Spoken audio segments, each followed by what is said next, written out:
বুঝলে অমিত দা, কিছুক্ষণের মধ্যেই আজকে ভোট গণনা শুরু হবে। এই ভোট গণনাকে কেন্দ্র করে মমতা ব্যানার্জি কি বলছে একটু শোনো। বলছেন, আমি আজ এখন থেকেই বলে দিচ্ছি তৃণমূল কংগ্রেস 200-র বেশি আসনে জয়লাভ করবে। আর এটা কোনো আন্দাজ নয়, এটা আমার মাটির মানুষের সাথে সরাসরি যোগাযোগের অভিজ্ঞতা থেকে বলা। আমি গ্রামে গ্রামে গিয়েছি, আমি শহরে শহরে গিয়েছি, মানুষের চোখের ভাষা পড়েছি। মানুষ আমাদের আশীর্বাদ করেছে, ভালোবাসা দিয়েছে। আমি অনেকদিন ধরেই বলেছি, এই নির্বাচন শুধু একটা সাধারণ নির্বাচন নয়, এটা বাংলার আত্মসম্মানের লড়াই, বাংলার সংস্কৃতি রক্ষার লড়াই, বাংলার মানুষের অধিকার রক্ষার লড়াই। আর সেই লড়াইয়ে বাংলার মানুষ আগেই জয়ী হয়েছে। আজ শুধু আনুষ্ঠানিক ঘোষণা বাকি।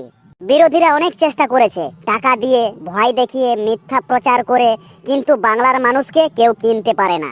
বাংলার মানুষ মাথা নত করে না। বাংলার মানুষ নিজের অধিকার বোঝে, নিজের ভবিষ্যৎ নিজেই ঠিক করতে পারে। আমরা গত কয়েক বছরে যে উন্নয়ন করেছি, কন্যাশ্রী, রূপশ্রী, স্বাস্থ্যসাথী, লক্ষ্মী ভাণ্ডার, এই সমস্ত প্রকল্প মানুষের জীবনে সরাসরি প্রভাব ফেলেছে। মা বোনেরা আমাদের শক্তি, যুব সমাজ আমাদের ভবিষ্যৎ, কৃষকরা আমাদের গর্ব। তাদের সমর্থনই আজ আমাদের সবচেয়ে বড় শক্তি। আমি প্রত্যেক তৃণমূল কর্মীকে অভিনন্দন জানাই। তারা প্রতিকূলতার মধ্যেও লড়াই করেছে, মানুষের পাশে থেকেছে।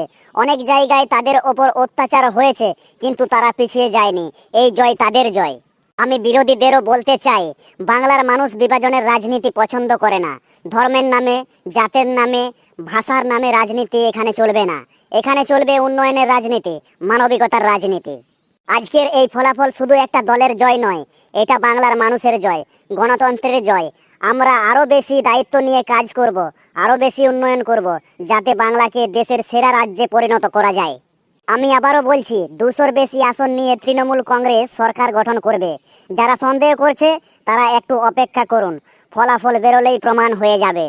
বাংলা নিজের মেয়েকেই চায়, বাংলা উন্নয়নকে চায়, বাংলা শান্তিকে চায়। আর সেই পথেই আমরা এগিয়ে চলেছি, এগিয়ে চলব। বিজেপির খেলা শেষ, এবার জয়ের উৎসব শুরু হবে। বাংলার জয় নিশ্চিত, মানুষের জয় নিশ্চিত। জয় বাংলা।